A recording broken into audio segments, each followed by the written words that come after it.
Right after my darling wife got knocked up, I pulled a fast one and tricked her into signing our divorce papers. I packed my bags in dead silence and completely ghosted her right after she quit her job to play the delicate, expecting mother. At first, she genuinely thought I was just throwing a tantrum, giving her the classic silent treatment. It wasn't until a whole week went by without a single peep from me that her radar finally picked up that something was horribly wrong. But just as she was about to waddle out with her giant baby bump to hunt me down, her dear parents, Mr. and Mrs. Vance, intercepted her at the door.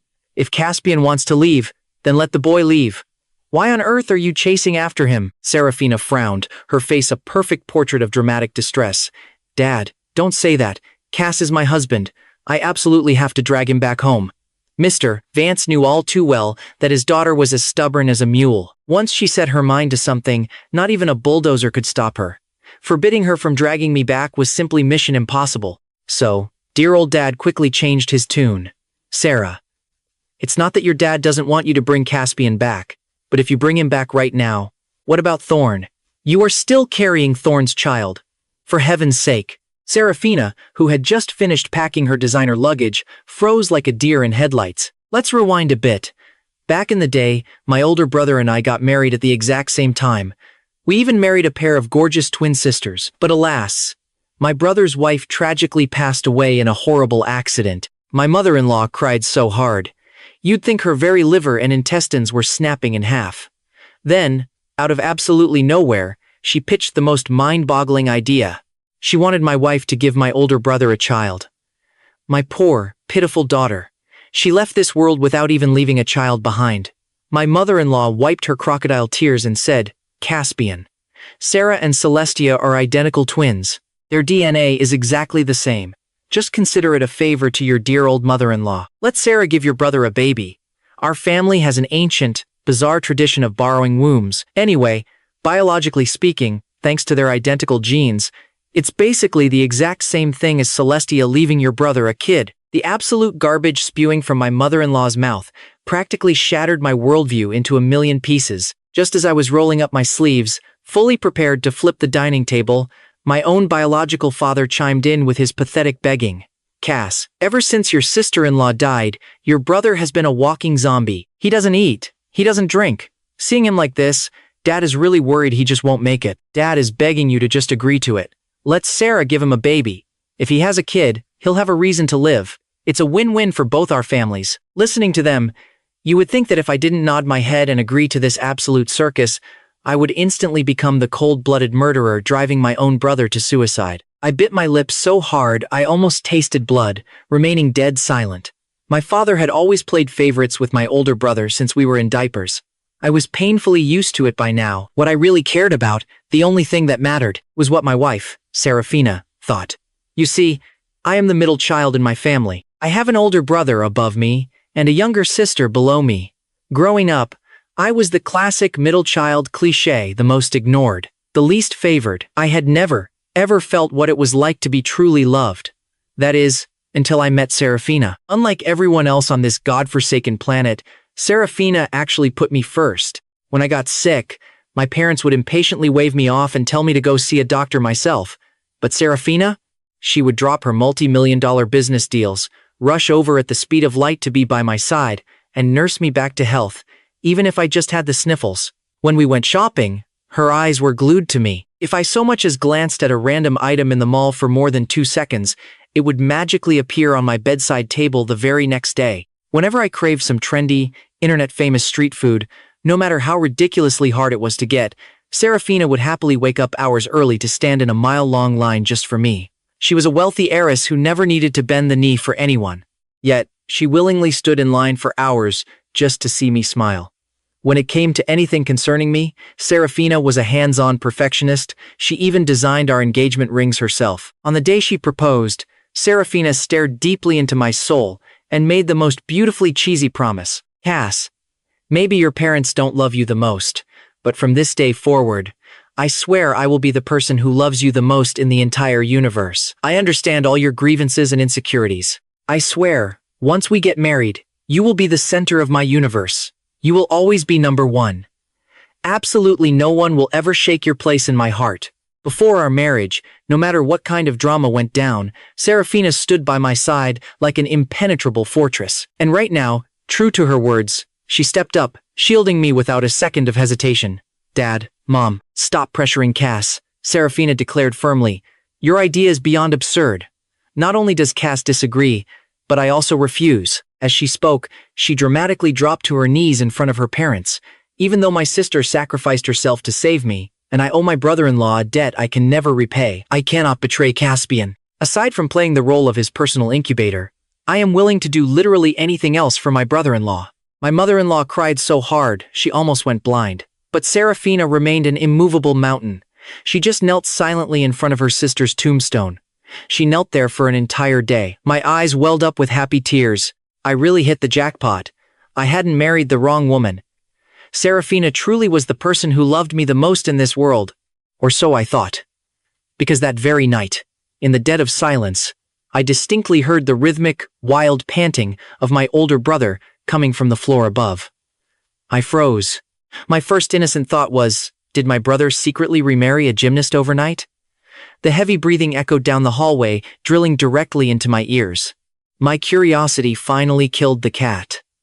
I threw on a jacket and tiptoed upstairs like a ninja. Upstairs, the door to my brother's bedroom was left slightly ajar. The room inside looked like a tornado had hit it. My tall, athletic brother was pinning down a woman with porcelain skin, working his hips like a jackhammer on a construction site. The woman's silhouette was a bit blurry in the dark, but it looked horribly, terrifyingly familiar. A sickening feeling of dread instantly coiled in my stomach. Right on cue, the moonlight decided to play dramatic stage lighting, piercing through the curtains and landing perfectly on her face.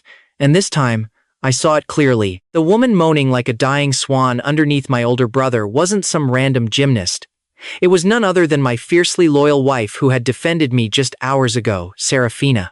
During the day, Seraphina had put on an Oscar-worthy performance, completely refusing to bear her brother-in-law's child. So, as punishment, her father ordered her to kneel in the ancestral hall for the entire night.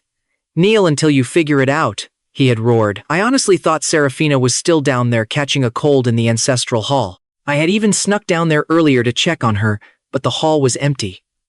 Staring at the live-action adult movie unfolding before my very eyes, I let out a dry, self-deprecating laugh. The bed upstairs squeaked a nasty symphony all night long.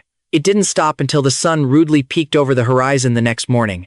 I didn't sleep a wink. As soon as the sun was fully up, I marched straight to a lawyer and drafted a rock-solid divorce agreement. Cheating. Lies. My entire family had collectively decided I was the village idiot, putting on this grand theatrical masterpiece just for my benefit.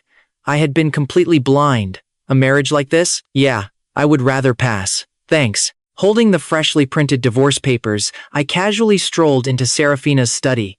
I deliberately flipped to the very last page of the document and slid it onto her desk. Sign here. Without batting a single, perfectly manicured eyelash, Seraphina scrawled her elegant signature. "You're not even going to look at what this is before signing?" I asked, my voice chillingly calm. "Aren't you afraid I'm selling you to a sweatshop?" "Nope," Seraphina cooed, her eyes dripping with fake adoration. "I don't need to look. Whatever it is, if my hubby wants me to sign it, I sign it. Even if you sold me, I'd happily count the cash for you." Seraphina was always exactly like this. Sweet, sugary lies rolled off her tongue effortlessly. I used to think this was the ultimate proof of her love. Now I realized. It was just her default setting for manipulation. When night fell, my father-in-law put on his stern face again, ordering Seraphina to go kneel in the ancestral hall. Seraphina looked like a modern-day martyr.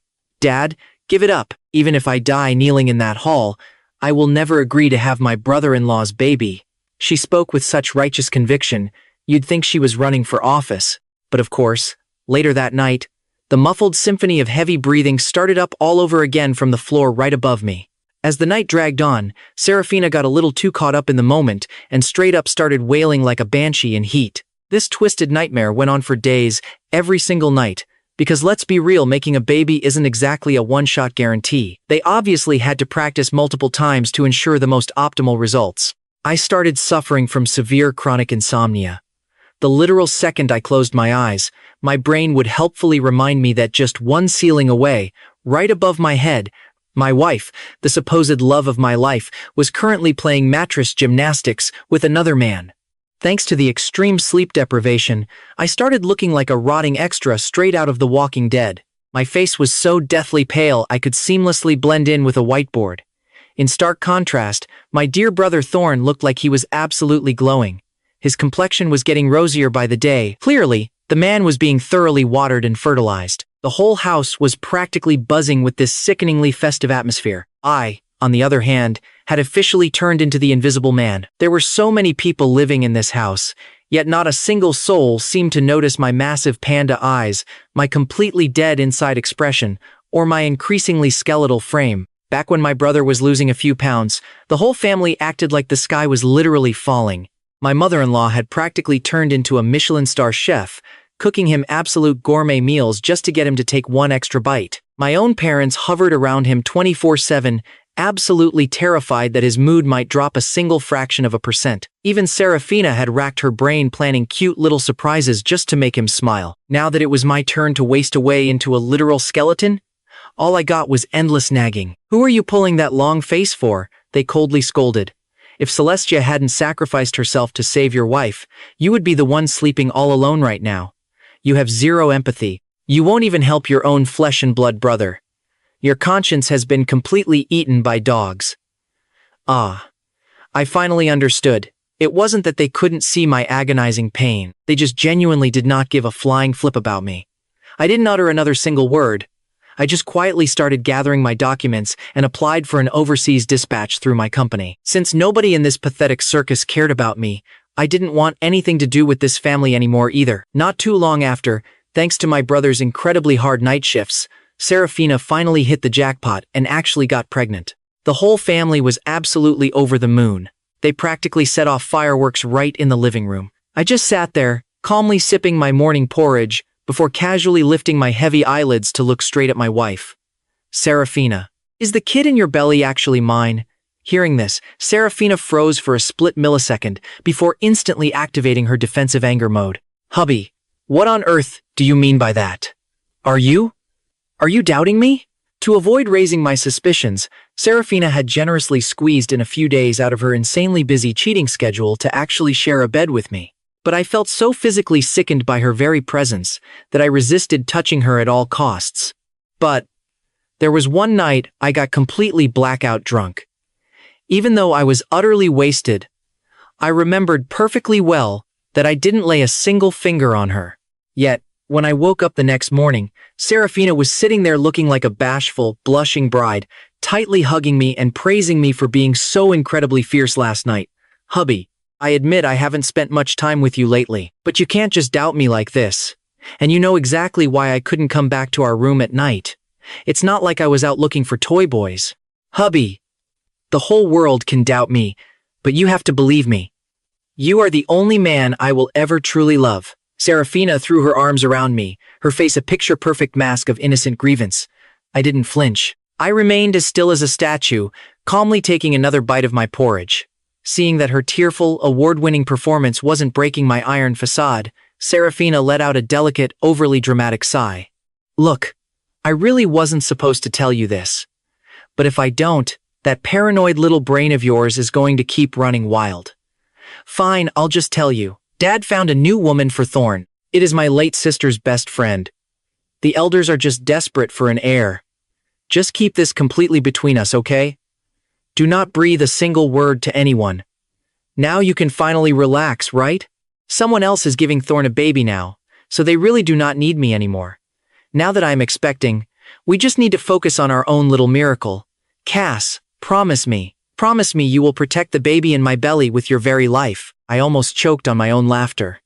This entire family genuinely treated me like I had the IQ of a root vegetable. Not only were they pulling off a massive, twisted family bloodline project right under my nose, but they were actually trying to gaslight me into playing the ultimate chump of a stepdad. They honestly expected me to smile and raise this little betrayal as my own flesh and blood. Now that Seraphina was successfully carrying his child, my father-in-law miraculously stopped forcing her to kneel out in the cold hallway every single night.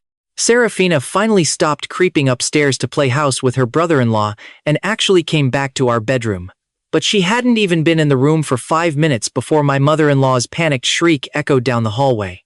"Your brother-in-law's not feeling well. Hurry up and go check on him."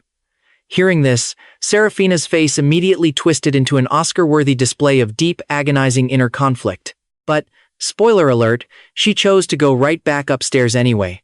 "Cass, I will just go take a super quick peek and come right back," Seraphina promised sweetly. "Thorne's health is just so incredibly fragile. He cannot handle all of this alone." My heart was already a frozen block of solid ice. I didn't even have the absolute bare minimum energy required to roll my eyes, let alone try to stop her. And so, that exact same night, the muffled, all too familiar sounds of aggressive mattress testing resumed right above my head. She was already pregnant, yet they were still up there acting like wild rabbits in the spring. I honestly thought my well of sadness had completely dried up, but my pathetic, burning tears still managed to soak right through my pillow. It wasn't until the crack of dawn that Seraphina finally waltzed back into our room. She hugged me tightly from behind, putting on this wildly exhausted act. "I am so tired I could literally die right now. Cass, please do not overthink things. Thorne just had a terrible stomachache, so I only rubbed his belly for him all night long." We absolutely did not do a single thing else. She absolutely reeked of Thorne's signature cheap cologne. A violent wave of pure nausea hit me, and I forcefully shoved her away. "Why don't you just pack your bags and move in with him permanently?" I spat out with venom in my voice. "He lost his wife. He obviously desperately needs a woman around. I sure do not need one." Seraphina froze dead in her tracks. Then, her temper violently flared up like a dropped match in a gasoline puddle. "What the hell is that supposed to mean? My sister died to save my life. Now that he is sick, what is so wrong with me stepping up to take care of him on her behalf?" She glared intensely at me, her eyes brimming to the edge with fake, shattered disappointment. "Cass, you don't actually think there is some twisted affair going on between me and him, do you? Fine. If your mind is honestly that filthy, then I completely wash my hands of him. I will not lift a single finger for him ever again. I will keep my distance. Are you perfectly happy now?" With that incredibly dramatic exit line, she violently slammed the door and stormed right out. For the next few agonizing days, she actually kept her word and avoided Thorne like the literal plague. Even when Thorne suddenly fell ill and desperately needed to go to the hospital, she stayed a solid mile away. "Mom, Dad, you two need to take Thorne to the hospital. I simply cannot do it. If I go, Cass will just start acting all crazy and paranoid and think I am sneaking around with him again." With just one single, calculated sentence, she expertly threw me right under the speeding bus. My mother-in-law instantly shot me a glare so purely venomous it could have killed a wild animal on the spot. I have never, ever met a man so incredibly petty in my entire life. "We are a family. What is the horrible crime in Sarah simply taking care of him? Since you are so insanely, blindingly jealous, congratulations. From this exact moment on, you are fully in charge of Thorne's daily life. When he is sick, you are the one driving him straight to the hospital." After delivering her vicious little speech, she aggressively ordered me to go start the car. I did not utter a single word in response. I just silently grabbed the keys and headed straight to the garage. But the literal, exact second my car slowly pulled out onto the driveway, Thorne suddenly wobbled sideways and dramatically threw his entire body directly onto the pavement, right near my front tires. Before my stunned brain could even process what the hell kind of scam had just happened, Thorne started wailing like an absolute banshee. "Ah, my leg. It hurts so much." His outrageously theatrical crying instantly summoned the entire household outside. Seraphina bolted over to his side with the blinding speed of an Olympic sprinter. "Thorne, oh my God, are you okay?" Thorne weakly grabbed her hand, looking exactly like a tragic, dying hero in a war movie. Betrayal is a bitter pill, but watching my wife swallow it whole was something else. "Sarah, my leg. Is it broken?" Seraphina's heart was practically bleeding for him. "Thorne, don't be scared," she cooed softly. "I absolutely won't let anything happen to you." Caught up in the raw emotion of the moment, she completely dropped the brother-in-law title, intimately calling him by his first name. My eyes burned with unshed tears. But before I even had a single second to feel sorry for myself, my mother-in-law pointed a bony finger at my car and shrieked at the top of her lungs. Caspian was driving. He is the one who hit Thorne. Instantly, the whole family swarmed my car like a hive of angry hornets, physically dragging me out of the driver's seat by force. Caspian, How can you be so incredibly evil? That is your own biological brother. To make matters worse, my own flesh and blood father marched right up and slapped me across the face so hard I actually saw stars. Your sister-in-law died saving your wife, and now you are trying to run over your own brother? Do you even have a soul? The slap was absolutely vicious. I could taste the metallic tang of blood immediately pooling in the corner of my mouth. But of course, dear old dad wasn't satisfied just yet. He grabbed a fistful of my hair and started raining punches on me. My mother-in-law joined the fray, slapping me wildly while sobbing hysterically. My daughter is already dead, and now you want to murder her husband with a car? What kind of monster are you? You wouldn't let him borrow a womb, you want to cut off his bloodline, and now you want his life. My face was a bloody, pulpy mess. But Seraphina just stood on the sidelines, watching me with eyes colder than an iceberg. It wasn't until my father-in-law gave me a final, violent shove causing me to slip and smash my head against the car door, painting it red, that Seraphina finally bothered to speak up. Enough. Stop hitting him. Thorne is injured. The priority is getting him to the hospital. And with that, Seraphina carefully supported the critically injured Thorne into the car. Thorne had spent the last 5 minutes screaming that his leg was shattered into dust. Yet, there wasn't a single drop of blood on his pants. Meanwhile, I was covered head to toe in my own blood, having been treated like a human punching bag by both sets of parents. But Seraphina didn't so much as glance in my direction. She just slammed the gas pedal and drove Thorne to the hospital. I slumped against the cold concrete. My heart was so frozen, I couldn't even squeeze out a single tear. Eventually, I dragged my own battered body to the emergency room. I needed 5 stitches on my head. My face was swollen like a balloon. My body was a canvas of purple and blue bruises. There wasn't an inch of skin that hadn't been pinched, punched, or kicked by my so-called loving family. The young nurse applying my medicine bit her lip a few times before finally addressing the elephant in the room. Sir, were you domestically abused by your wife? Do you need me to call the police? I gave her a sad, crooked smile and shook my head. I was definitely domestically abused, all right.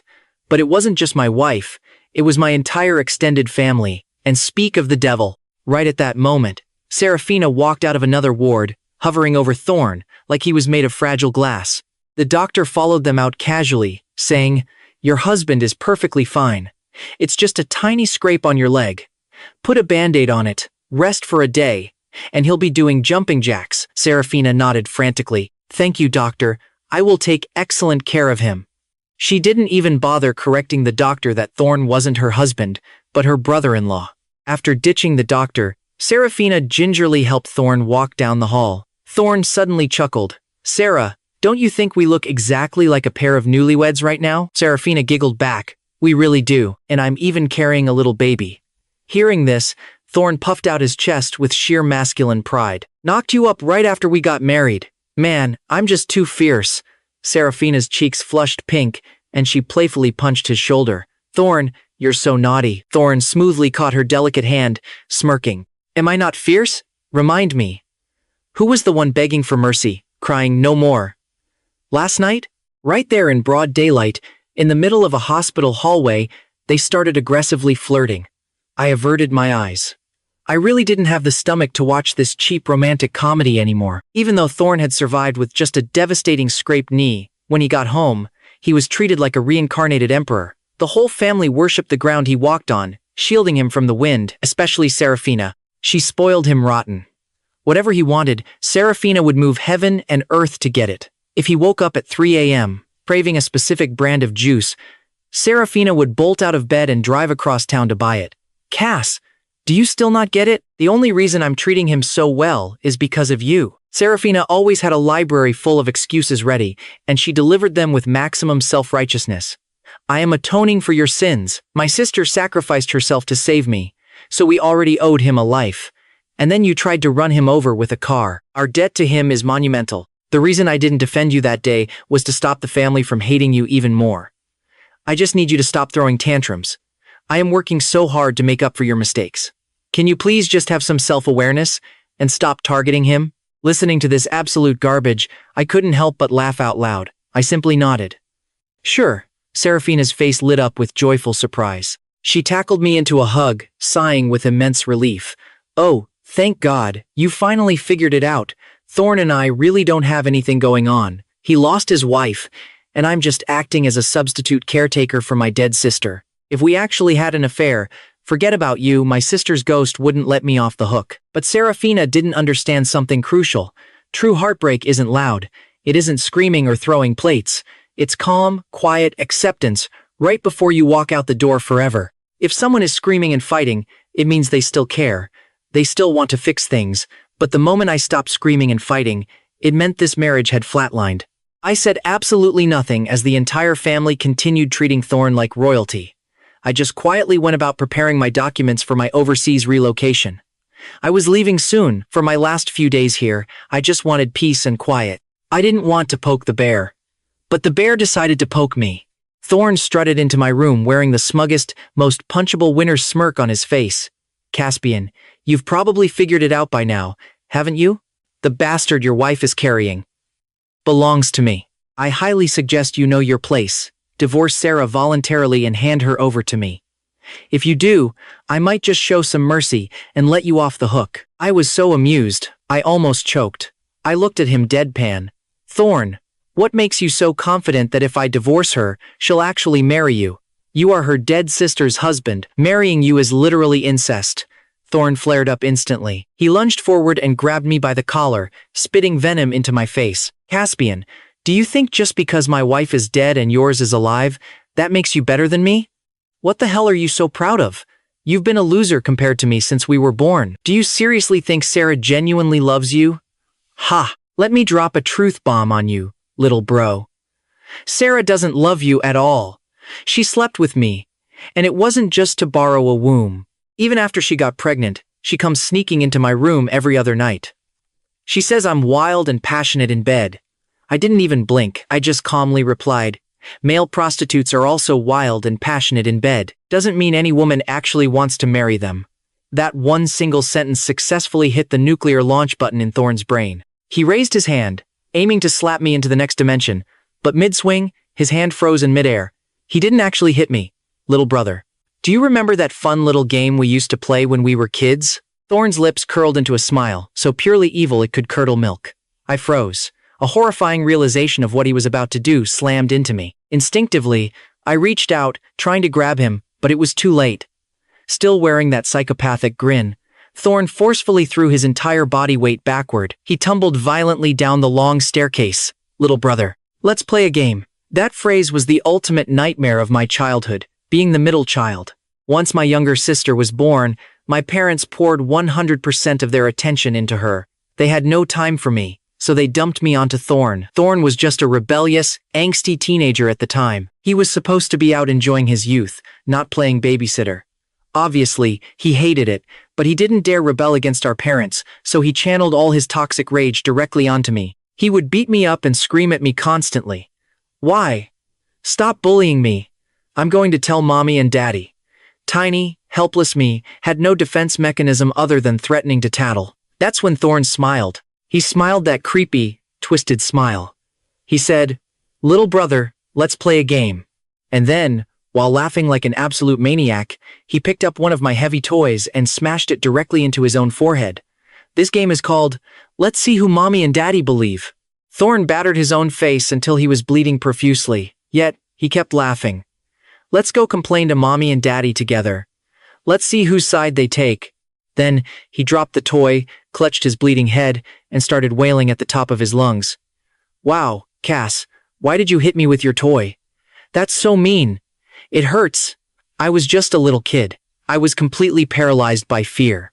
Staring at his psychotic smile and the blood dripping down his face, I was so terrified I couldn't even form words. The outcome was predictable. My parents took one look, bought Thorne's Oscar-worthy performance, locked the traumatized little me in a room, and beat the living daylights out of me. Having tasted the sweet nectar of victory, Thorne doubled down. He made a habit of secretly torturing me, then bashing his own face in and crying to our parents that I was the monster. That was Thorne's favorite childhood pastime. Now that we were adults, he hadn't pulled this stunt in years. I never expected him to dust off this vintage, psychopathic playbook today. A blood-curdling scream echoed through the entire mansion. Thorne rolled all the way down the stairs and landed in a dramatic pool of his own blood. Seraphina was the first to arrive. Seeing Thorne drowning in a pool of his own blood, her face twisted into something truly demonic. She shot me a glare so venomous. I swear she wanted to carve me into 1,000 pieces and feed me to the pigs. But she didn't waste a single second on words. She frantically shrieked for the maids, and together they hauled Thorne's lifeless body away, rushing him to the hospital at breakneck speed. Saving her precious brother-in-law was her only priority. Moments later, Seraphina rushed Thorne into the ER. I ended up at the hospital too, but I definitely didn't catch an Uber. I was brutally dragged there like a convicted war criminal, escorted by both pairs of parents who literally took turns beating the crap out of me in the car. Sarah, you said on the phone that Thorne lost too much blood and needs a transfusion? Mr. Vance barked, his face ghostly pale with panic. He violently grabbed my ear, yanking me front and center. If Thorne needs blood, drain this bastard dry. They have the exact same blood type. He's the one who pushed Thorne, so it's only right he pays with his own blood. Whatever Thorne needs, drain it straight from him. Now, the hospital's blood bank was fully stocked, but my utterly psychotic father-in-law literally shoved me at the doctors, demanding they turn me into a human juice box for Thorne. Thankfully, Mr. Vance wasn't the hospital CEO, so all eyes naturally shifted to Seraphina. They waited for the Ice Queen to pass judgment on my pathetic life. Seraphina stared at me, her eyes brimming with this sickeningly fake heartbreak and disappointment. Cass, why would you do this? I've explained it to you 1,000,000 times. The baby in my belly is yours, not Thorne's. Thorne and I are completely innocent. We don't have any dirty little secrets behind your back. Why won't you just trust me? She paused, and that fake heartbreak instantly froze into Arctic ice. Cass, I really wanted to protect you, but you've shattered my heart. If I don't punish you for doing something this evil, I'd be spitting on my dead sister's grave. Guards, drag him away and draw his blood for Thorne. Whatever Thorne needs, take it from him. With one cold command, a pack of her goons tackled me and dragged me kicking and screaming down the hall. I fought like a cornered animal, tears streaming down my face as I screamed until my throat was raw and bleeding. It wasn't me. I didn't push him. He threw himself down. Seraphina, when we got married, didn't you promise to believe me no matter what? I'm telling you right now, I didn't do it. I was completely framed. Do you believe me or not? I was screaming so violently, I was practically coughing up blood. But Seraphina didn't even spare me a single glance. She had already decided I was guilty. My tears finally dried up completely. Only my heart was left bleeding out on the floor. I was violently pinned down onto a freezing hospital bed.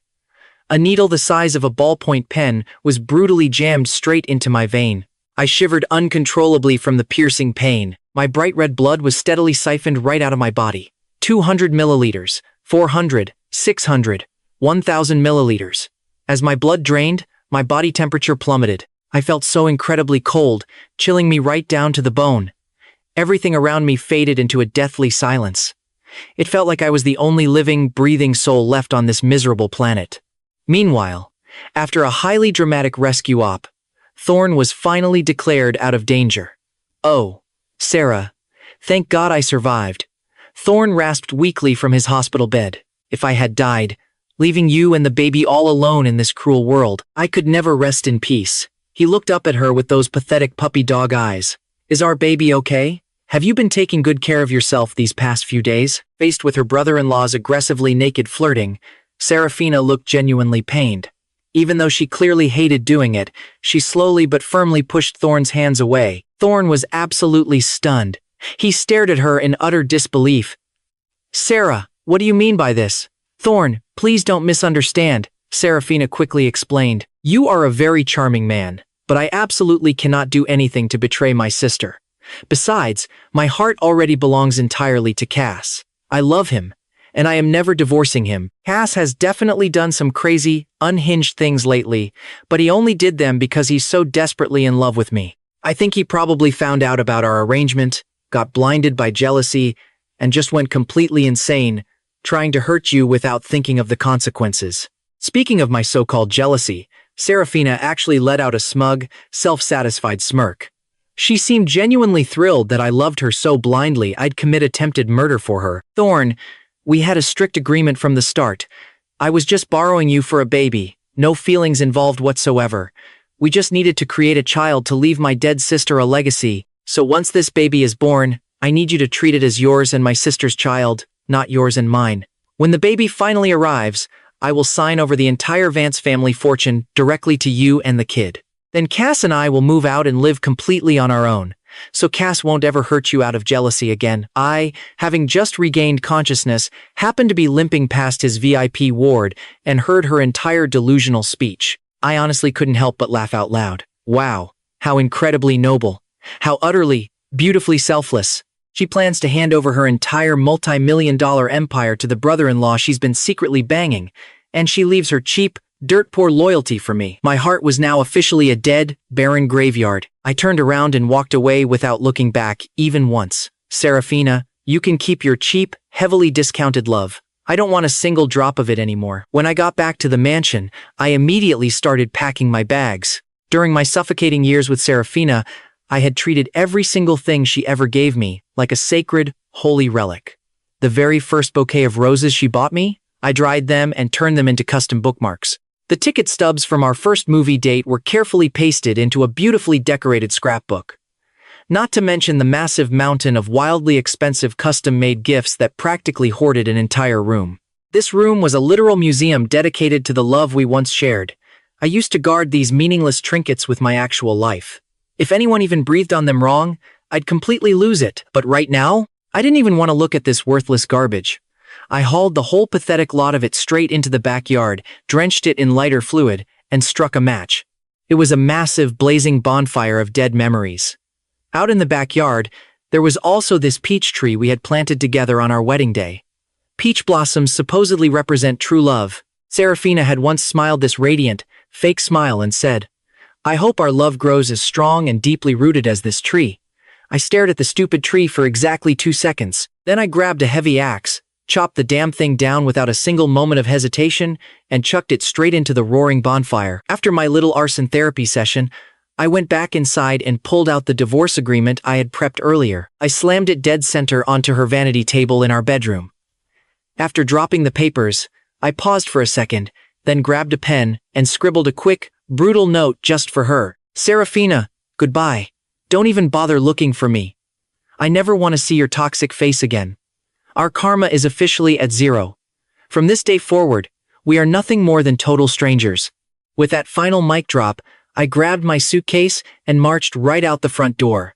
I boarded a one-way flight to Zephyria, flying far away without a single ounce of regret. This toxic, radioactive wasteland of a family had never truly loved me anyway. It wasn't worth a single backward glance. Meanwhile, back at the hospital, after making sure her precious Thorne was safely tucked into bed, Seraphina waltzed over to my ward to check up on me. But the hospital bed was completely empty. "Mr. Sterling has already been discharged," the overly cheerful nurse informed her. "You must be his sister-in-law, right? Wow, you and his brother have such a beautiful, loving marriage. The whole hospital is literally gossiping about it. When your husband was unconscious, you didn't eat or drink for 2 whole days, just sitting loyally by his bed." The hospital staff genuinely thought Seraphina and Thorne were the married couple, and I was just the unfortunate, forgotten younger brother. Seraphina frowned deeply, but she didn't even bother correcting the nurse's wild assumption. Instead, she just looked deeply annoyed that I had slipped away. "When exactly did Caspian leave?" she demanded. "Sometime this morning," the nurse replied with a shrug. Seraphina nodded, not thinking much of my sudden disappearance. She confidently hopped into her luxury SUV and cruised back home. She was fully planning to sit me down like a child and have a serious, scolding talk. But the second she arrived at our sprawling mansion, she was greeted by the charred, smoking stump of our so-called love tree, a bedroom stripped completely bare of my existence, and a delightful parting gift waiting on her vanity. A goodbye letter and a legally binding divorce agreement. Staring blankly at the divorce papers on the table, Seraphina's brain completely blue-screened. Why the hell was her official signature on the very last page? When did she ever sign this thing? In her swirling confusion, it suddenly clicked. A few days ago, I had casually asked her to sign a stack of documents. Ever since the day we got married, I was the one meticulously managing all her personal finances. I frequently brought her thick financial and investment documents to sign off on. So, naturally, she just assumed this was yet another boring stock portfolio transfer and blindly scribbled her name without reading a single word on the page. She was literally a finance major herself, but she trusted my investment skills absolutely blindly. My selected stocks and mutual funds always yielded ridiculously amazing returns, so she just handed me the reins and never once bothered reading the fine print. She never in a million years expected that the boring, routine investment document was actually a one-way, non-refundable ticket to Singleville. Well, this obviously isn't legally binding, Seraphina thought to herself, arrogantly tossing her hair over her shoulder. I didn't sign it willingly. Cass tricked me into this. A judge would throw this out in a hot second. Thinking about this, Seraphina suddenly let out a soft, mocking laugh. She completely understood the situation now. This divorce agreement was totally fake. I was just throwing a massive, dramatic tantrum to get her attention. She was absolutely convinced I didn't actually want to divorce her. In her mind, if I really wanted a divorce, wouldn't we have a massive, plate-smashing screaming match first? Wouldn't we hire a brutal platoon of lawyers to slice up our assets, instead of me leaving silently like a ghost? What kind of amateur, pathetic divorce was this? In Seraphina's wildly twisted logic, my actions were just straight out of a cheesy, desperate romance novel. He is totally just storming off in a huff, waiting for me to realize my mistakes, cry a river of regret, and kick off some epic, groveling wife redemption arc. He is literally just acting spoiled to get my attention, Seraphina chuckled to herself. My Cass is just so adorable when he throws a little tantrum. Having completely untangled that massive mental knot in her head, Seraphina felt absolutely at ease. She treated our divorce agreement with all the respect it supposedly deserved. She ripped it into shreds and tossed it straight into the trash. As for my dramatic goodbye letter, right into the bin with it. Karma is 0? Never see each other again? Yeah, right. To her, it was all just cheap bait designed to lure her into chasing after me. Seraphina was practically dripping with overconfidence. She firmly believed I was so hopelessly addicted to her that I would rather die than actually leave her. But confidence aside, a wife has got to do what a wife has got to do. When your hubby runs away, you have to play the game and chase him right back. If she did not fetch me soon, this little fake divorce stunt might just accidentally turn into a real one. So, she snapped her fingers and ordered her minions, "Go investigate, find out exactly which rock Cass is hiding under." "Yes, boss." Her highly paid minions immediately went to work. Seraphina figured that since I was playing a massive game of Catch Me If You Can, I would probably be hiding in some obscure, completely untraceable location. Maybe she would even need to hire a top-tier private investigator. Money was no object anyway. However, to her absolute shock, her minions cracked the case by dinner time. "Boss, Mr. Sterling went to Zephyria," the minion reported respectfully. Seraphina raised a perfectly sculpted eyebrow. "You found him that fast? Is this a trap? How on earth did he hide so poorly?" "No trap, boss. We checked absolutely everything," the minion replied confidently.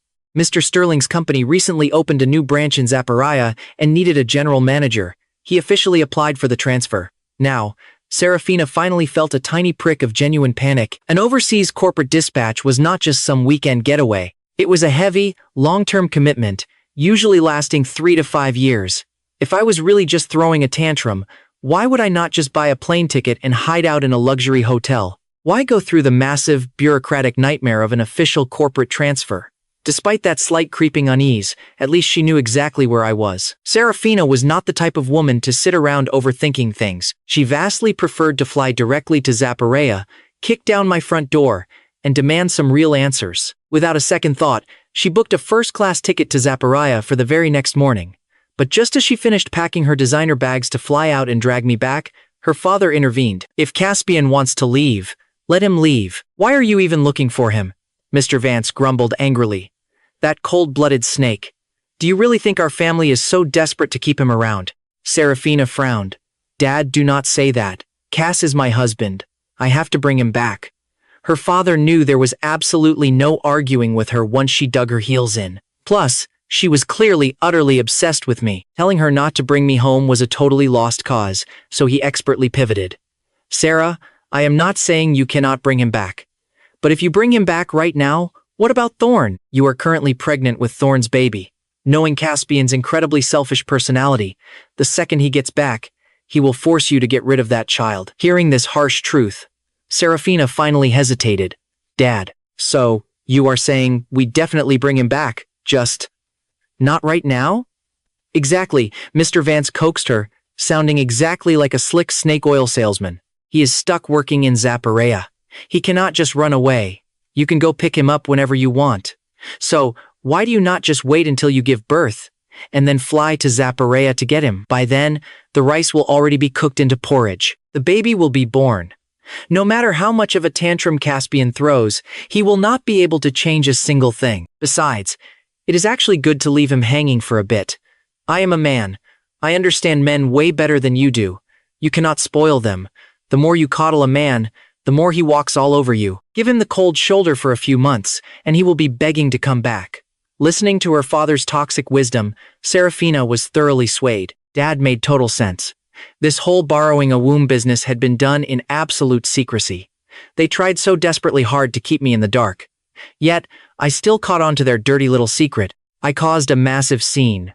Attempted to take Thorne out completely, not once but twice, ran away from home, and tried to supposedly extort her with fake divorce papers. If she dragged me back right now, who knew what psycho things I would do next?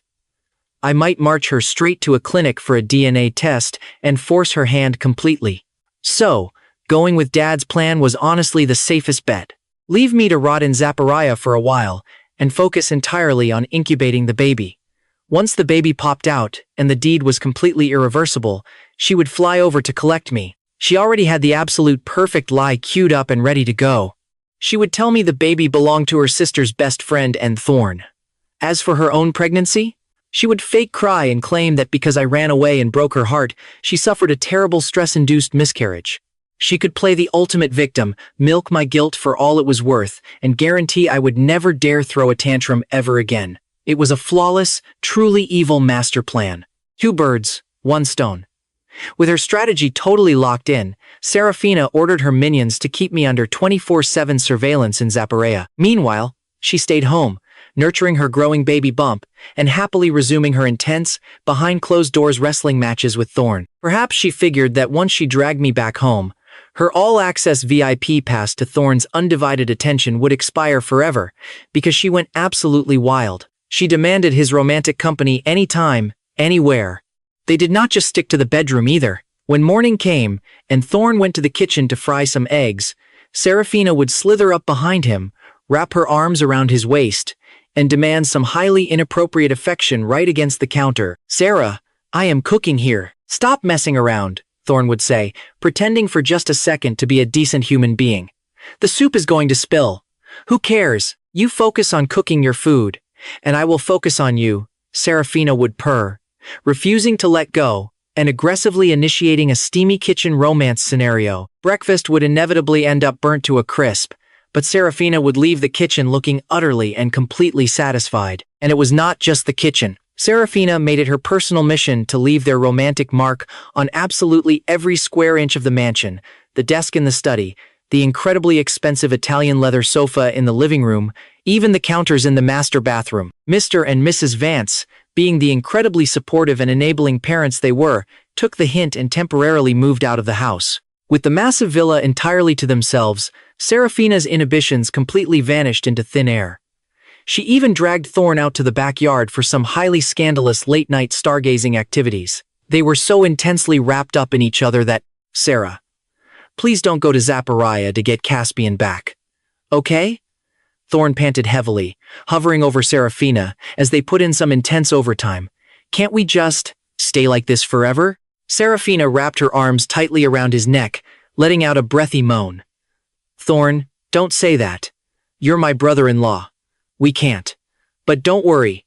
Before our baby is born, I promise I'll thoroughly satisfy you. I'll take you to heaven and back." Hearing this, a flash of genuine disappointment crossed Thorne's eyes, but there was absolutely nothing he could say. He just gritted his teeth and pushed harder, desperately hoping his physical performance could somehow anchor Seraphina to him permanently. And so, the two of them essentially functioned as rabbits on steroids for 10 straight months. They didn't stop until Seraphina literally pushed the baby out. Hell, even when she was going into labor, she used the ridiculous excuse that intense physical activity induces labor faster, just to drag Thorne into bed for one final, epic round. Eventually, the baby was born.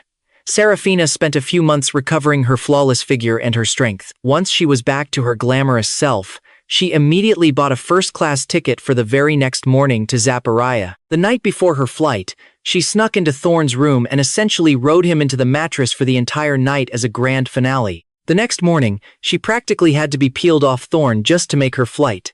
After 20+ hours in the air, Seraphina finally touched down in Zephyria. Her loyal minions had been relentlessly stalking me for almost a year, so finding my exact location required absolutely zero effort. To win her hubby back, she obviously couldn't just show up empty-handed. She bought a massive, totally gaudy bouquet of red roses, planning to give me the ultimate surprise of a lifetime.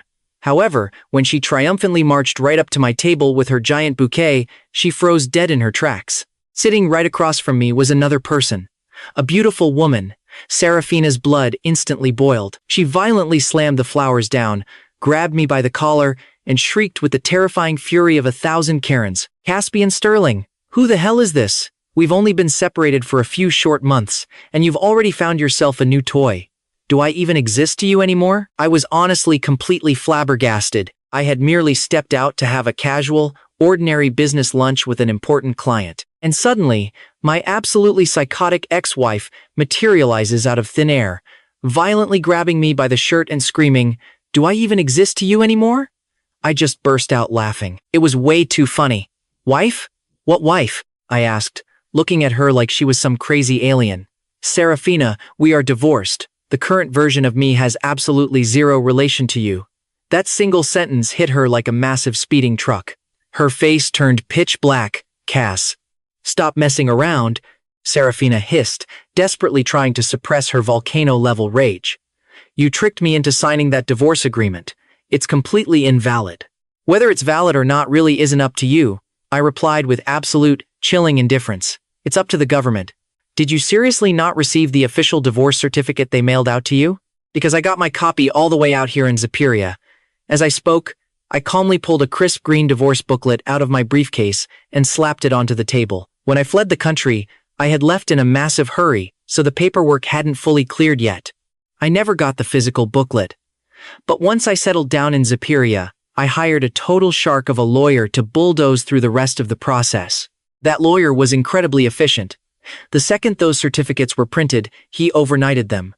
One came to me in Zephyria, and the other went straight to Seraphina back home.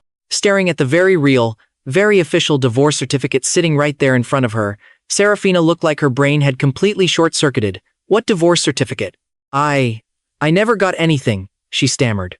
"Cass, did you forge a fake certificate just to mess with me?" Before I could even dignify that garbage with an answer, she launched right back into her delusional monologue.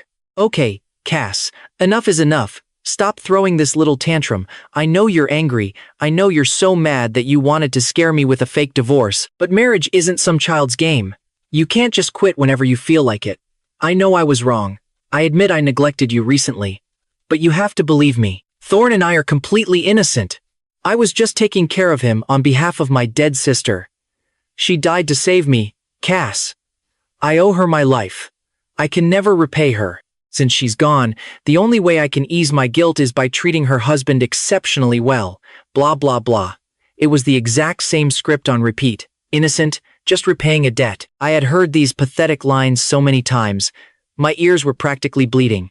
"Seraphina, do I have the word stupid tattooed across my forehead?" I asked, my voice dropping to a glacial temperature. Save the Oscar performance. "That disgusting, filthy little circus you and Thorne have been running behind closed doors? I know every single detail." Hearing this, a brief flash of sheer panic crossed Seraphina's eyes, but she instantly doubled down on her denial, clinging to her lie like a sinking life raft. "What filthy circus? You're just paranoid, Cass. You're imagining things. None of it is true, Cass. Why do you have to view everyone through such a twisted, dirty lens? I swear to the heavens above, Thorne and I are pure. We have absolutely no inappropriate relationship. If I'm lying, may I die childless and be torn to pieces." That was a seriously hardcore oath to swear. Unfortunately for her, all it earned was a cold, mocking smirk from me. "Well, Seraphina, if that's the case, you better start preparing for a childless future." I reached into my pocket, pulled out a high-tech voice recorder, and hit play. The second I pressed the button, Thorne's aggressively passionate voice echoed from the tiny speaker. "Oh, Sarah, you're amazing. I love this so much." Listening to her brother-in-law's voice echoing loudly in the restaurant, Seraphina's face drained of all blood. She looked like a literal ghost. She opened her mouth, ready to spin some lie that Thorne was just yelling randomly, and the woman in bed wasn't her. But a split second later, her own voice blasted from the speaker. "Thorne, you're so fierce. Were you this wild when you were with my sister?" Boom, ironclad. Undeniable evidence. Seraphina's jaw hit the floor. She had absolutely zero defense left. "I knew you'd try to gaslight your way out of it, Seraphina. That's exactly why I planted those recorders."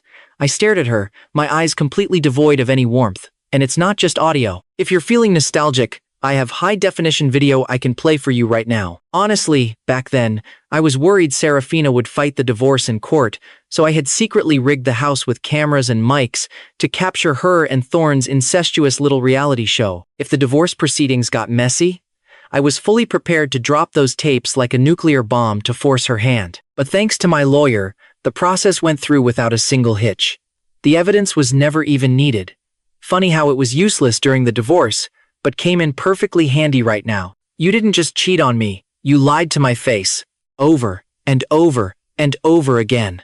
After holding back for an entire year, I finally unleashed the venom I had been storing. My eyes were bloodshot as I roared at her. "Your entire family teamed up to play me for a fool. Every single one of you knew the bastard in your belly belonged to Thorne. Yet you all kept me in the dark, and you had the absolute audacity to point fingers at me, calling me petty, calling me evil. Seraphina, what you did to me goes way, way beyond simple infidelity and lying. You led a coordinated, family-wide campaign of bullying and psychological torture against me." Calling it bullying was putting it incredibly mildly. They didn't just unite to deceive and isolate me with their toxic gaslighting. They actually physically assaulted me. When Thorne faked being hit by my car, I was beaten bloody by the Vance family. When Thorne threw himself down the stairs, Seraphina personally ordered her goons to pin me down and drain my blood. 1,000 milliliters. A healthy adult male is only supposed to donate 400 milliliters maximum in one sitting. But that day, under Seraphina's direct orders, they forcefully drained 1,000 milliliters of life right out of my veins. By the end of it, I was fully hallucinating. I genuinely thought I was going to die. I was freezing to death while my own wife, the woman who swore she would love me above all else, was vigilantly guarding Thorne's bedside. How could I possibly forgive her? How could I not hate her with every single fiber of my being? "Seraphina, I will carry the memory of what you did to me to my grave." My voice was steeped in absolute agony. "I do not forgive you. I never want to see you again. Get the hell out of my sight. Right now. If you don't, I'm calling the cops." But before the last syllable even left my mouth, Seraphina collapsed to the floor with a loud thud. "Cass, please listen to me. It's not what you think." She knelt right there on the restaurant floor, desperately wrapping her arms around my knees, bawling her eyes out. "You have to believe me. I love you. You are the most important person in my world. I didn't want to cheat. I didn't want to betray you. It was Thorne. Thorne drugged me. My mind was completely messed up from the drugs. That's the only reason I slept with him. I swear, my heart only belongs to you."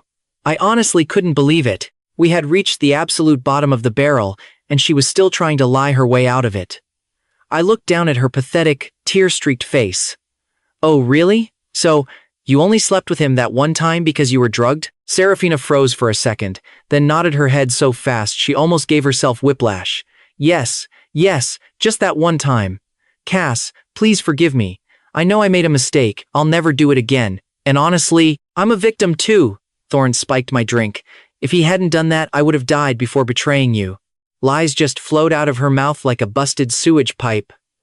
My gaze turned from glacial to downright murderous. "Seraphina, even now, you're still treating me like an absolute idiot. Do you seriously think I only recorded you once? No, I recorded you dozens of times. The memory card was practically full. Only once. Drugged. From the very beginning to this exact second, every single word out of your mouth is a calculated lie." My rage and disgust finally hit critical mass. I couldn't hold it back anymore. I raised my hand and delivered a vicious, ringing slap directly across Seraphina's face. That slap was packed with an entire year's worth of trauma. A bright red handprint instantly bloomed on her cheek, but she didn't even seem to care about the pain. She just clung tighter to my legs. "Cass, don't be mad. I'm sorry. I know I'm wrong. Hit me. If it makes you feel better, beat me to death. I won't complain." Her hysterical crying and groveling bought her exactly zero sympathy from me. "No thanks. Hitting you makes my hands feel dirty, I spat out coldly. This is your final warning. Let go and disappear, or I'm calling the police. Cass, no, please don't, Seraphina wailed, snot and tears mixing all over her face. You can beat me. You can curse me. Just please don't leave me. If you think hitting me makes your hands dirty, then I'll do it myself. And with that, Seraphina actually raised her hands and started aggressively slapping her own face. Smack. I'm shameless. Smack. I'm a monster. She slapped herself over and over, screaming curses at herself with every single strike.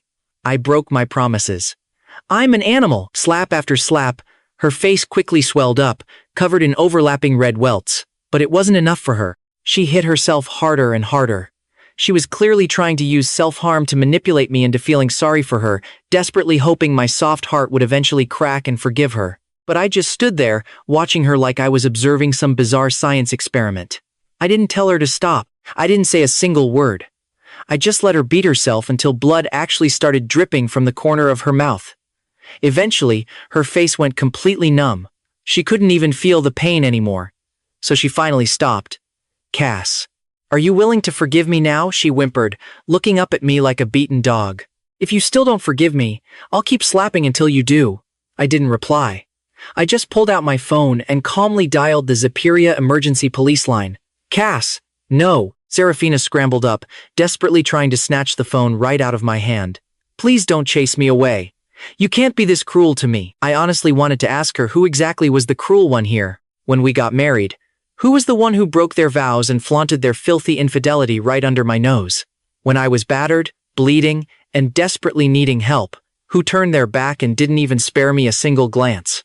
Who sat on her high horse and ordered her guards to suck the lifeblood out of me without caring if I lived or died?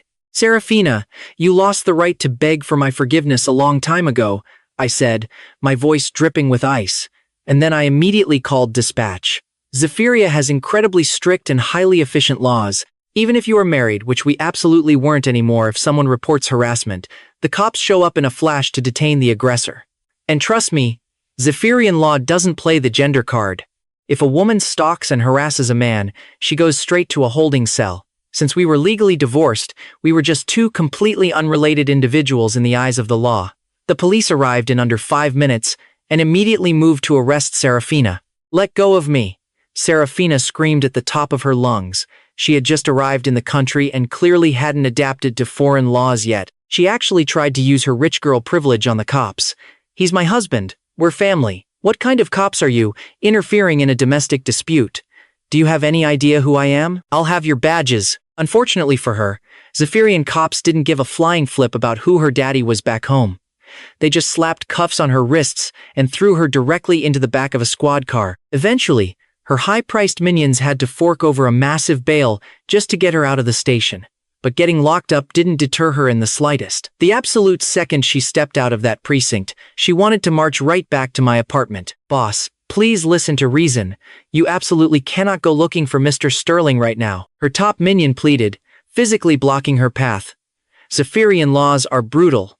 He already called the cops on you once. If he calls them a second time, the police will literally force you to wear an electronic ankle monitor. If you get collared with that, the exact moment you step within a certain radius of him, it'll trigger an alarm. The cops will swarm you instantly and throw you straight into federal prison.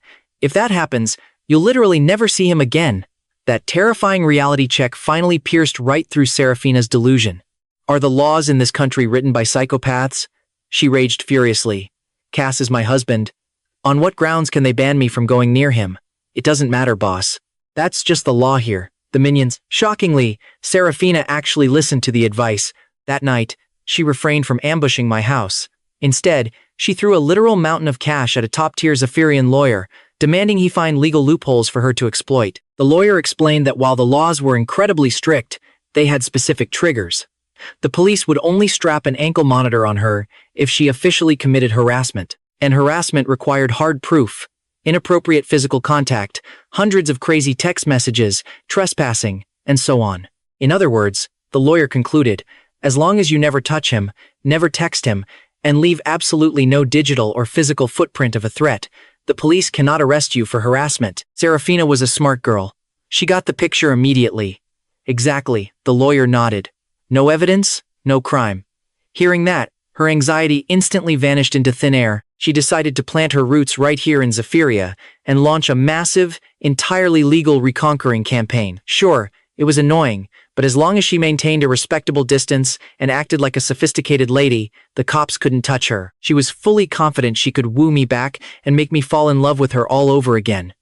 And just like that, Seraphina initiated phase 2 of her psychotic obsession. She started acting like we were teenagers in the honeymoon phase of a brand new relationship. Every single day she had fresh flowers, artisanal pastries, and insanely expensive boutique gifts delivered straight to my office. Not only that, but she spent an ungodly amount of money to buy the penthouse apartment directly across from mine, just so she could breathe the exact same air as me. Every morning, she'd spend hours doing her makeup, then stand outside my building with a fresh bouquet of roses, just waiting to ambush me on my way to work.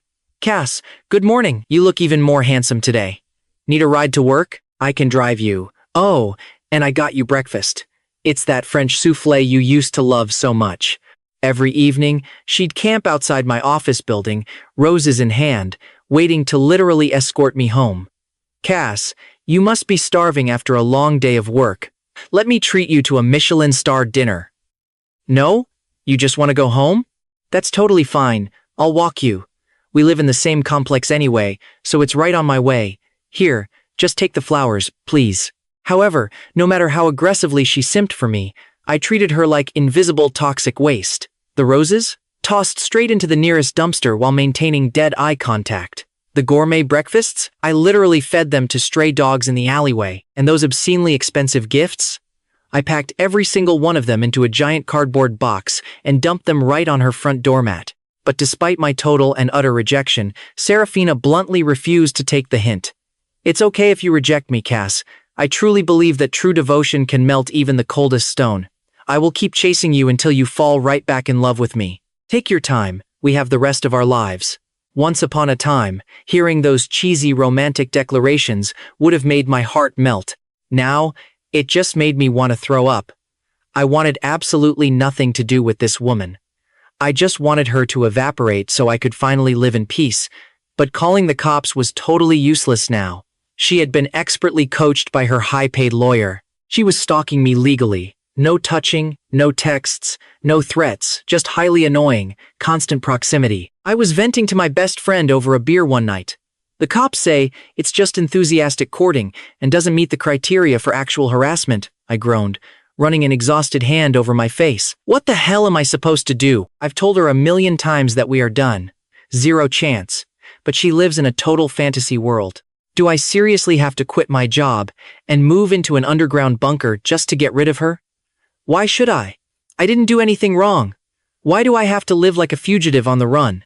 Hearing my furious rant, my buddy's eyes suddenly lit up with a devious glint.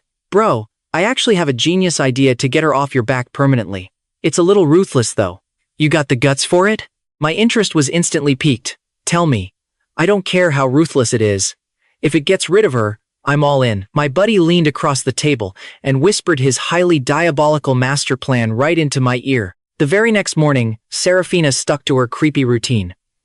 Dressed like she was walking the red carpet, she stood outside my building with her daily batch of fresh roses. She didn't have to wait long before I walked out. Cass, good morning, she chirped, flashing a $1 million smile. That suit looks absolutely amazing on you. It really brings out your eyes. I brought you breakfast. I know you kept throwing out the Western food, and since you've been in Zephyria for so long, I figured you must be desperately craving a taste of home. So, I woke up at 4 in the morning and drove all the way to Chinatown to get you authentic wontons and soup dumplings. They're still steaming hot. Try some. Like an obedient dog presenting a bone to its master, she eagerly held out a sleek blue thermos. Normally, I wouldn't even look at her, let alone take anything she handed me. But this time, I paused for 3 agonizing seconds, actually reached out, and took the thermos. Seraphina's heart practically exploded with pure joy. He took it. He actually took the thermos. What did this mean? It meant his icy walls were finally thawing. Hallelujah, her relentless stalking was finally paying off. As long as she kept up the daily grind, her beloved hubby would be right back in her arms in no time. Internally, she was doing emotional cartwheels. Externally, she tried her absolute best to play it cool. She even acted deeply humble. Cass, Don't worry, I know you're just hungry for Chinese food. This doesn't mean you've forgiven me. I promise I won't overthink it. I know the horrible things I did can't be magically erased by a single breakfast. Cass, I'm willing to spend the rest of my entire life making it up to you. I don't even expect you to forgive me. As long as you don't chase me away, as long as you just let me see you, that's more than enough for me. It was a painfully pathetic speech. Most normal men probably would have felt a tiny twinge of pity, but I knew way better. This wasn't genuine remorse. It was just Seraphina using her wicked silver tongue to manipulate the narrative. I had already bought a VIP ticket to her absolute circus of lies once before. I sure as hell wasn't falling for the sequel. I took a deep breath, adjusted my expression to pure, unfeeling stone, and said, Seraphina, I can forgive you under one condition. Anything. Seraphina gasped out, her eyes flying wide open. Forget one condition. I'd agree to 100. I chuckled a slow, bone-chilling sound. One is enough. Right on cue, a sleek, violently expensive sports car pulled up right to the curb. The door popped open, and an achingly gorgeous Asian woman, looking like she had just stepped straight off a Vogue magazine cover, stepped out. Allow me to introduce you, I said smoothly, reaching out and gently grabbing the supermodel's hand. This is Ara. She's my god-sister here in Zephyria. When I first arrived here, I got into a horrible car crash. I was completely alone in a foreign country, literally bleeding out on the street. If Ara hadn't happened to drive by and rush me to the hospital, I'd be dead right now. She saved my life. I smiled warmly at Ara before turning my icy gaze back to Seraphina. Ara's grandmother is terminally ill. Her absolute dying wish is to hold a great-grandchild. Because of this, Ara urgently needs a man to give her a baby. Since she's my savior, I owe her a life debt I can never possibly repay. I stared dead into Seraphina's shocked eyes. Seraphina, if you agree to let me lend her my seed and give Ara a child, I will agree to remarry you. This was my best friend's brilliant master plan. Give her a taste of her own, insanely toxic medicine. Cass, the reason she keeps harassing you is because her brain is fundamentally broken. My buddy told me the night before. She doesn't actually think she did anything unforgivable. In her twisted mental gymnastics, her sister died for her, so she owed her brother-in-law a baby. To her, it was a noble sacrifice. Sure, any normal human being can see that's completely psychotic, but you can't use normal logic on a psychopath. She actually believes she had a righteous reason to cheat, which is why she feels so entitled to win you back. You need to completely shatter her delusion. Use her exact logic against her. Make her experience what it feels like to watch your spouse make a baby with someone else for a noble cause. Once she feels that pain, she'll finally realize how screwed up this is, and she'll leave you alone. It made perfect sense. Seraphina still harbored hope because she honestly didn't view incestuous surrogacy as a deal-breaker. She thought she could just hit the undo button. But reality check? That bridge wasn't just burned, it was nuked from orbit. So, I dropped a huge bag of cash to hire Ara, a local supermodel, to play my fake savior baby mama. I was going to make Seraphina choke on the exact same nightmare she fed me. Seraphina, if you let me give Ara a child, I'll forgive you, I repeated coldly. Don't worry, my heart will always belong to you.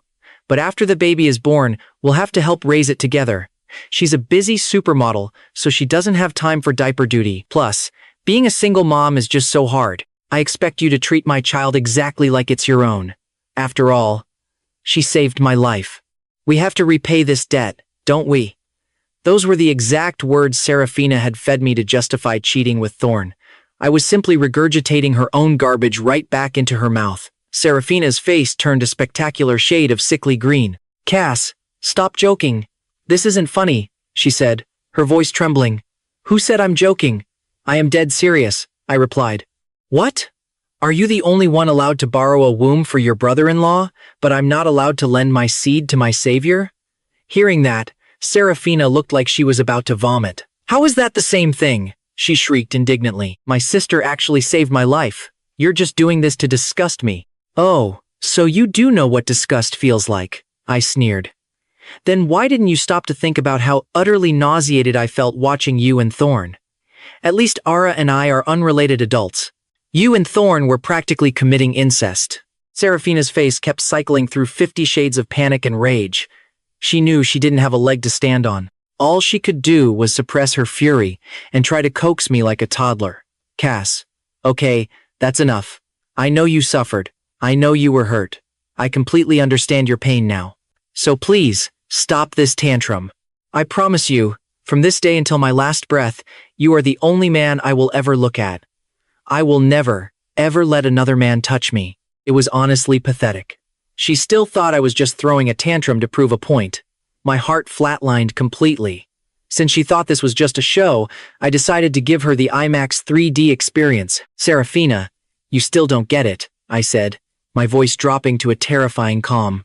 Yes, I want to hurt you, but I am also genuinely looking forward to making a baby with Elara. I'm not trying to disgust you. This is my non-negotiable condition. If you want to be my wife, you have to stand there and watch while I build a family with someone else. It's only fair. With that, I grabbed Elara by the waist, pulled her flesh against me, and crashed my lips onto hers, kissing her passionately right in front of Seraphina's face. Seraphina started shaking like a leaf in a hurricane.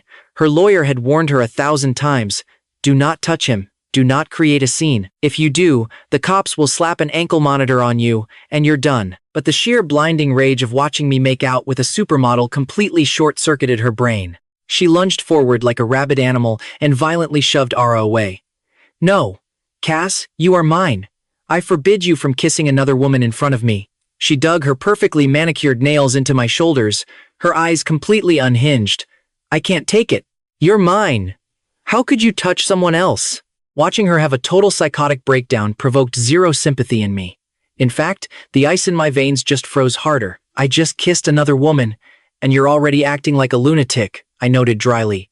But you climbed into bed with my own brother, and you did it over and over again. Do you have any idea how violently sick to my stomach I was when I found out?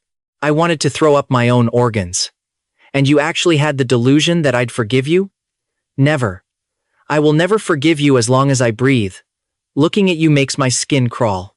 My words acted like a barrage of knives, slicing her heart into confetti. She was in so much pain, she literally couldn't catch her breath. Cass, I'm sorry. In that exact second, she finally, truly understood the magnitude of what she had done.